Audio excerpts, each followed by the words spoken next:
Alright everybody, here's the fix for the 2005 F-150. Uses these big ones like this, and it's the number 5 on here. I took the grinder and I sliced down this way, made it a little longer, and I sliced it across this way, and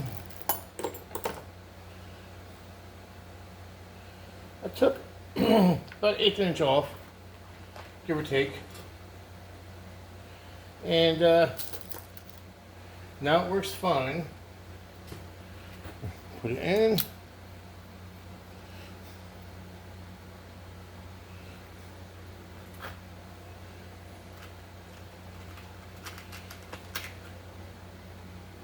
Put this piece in.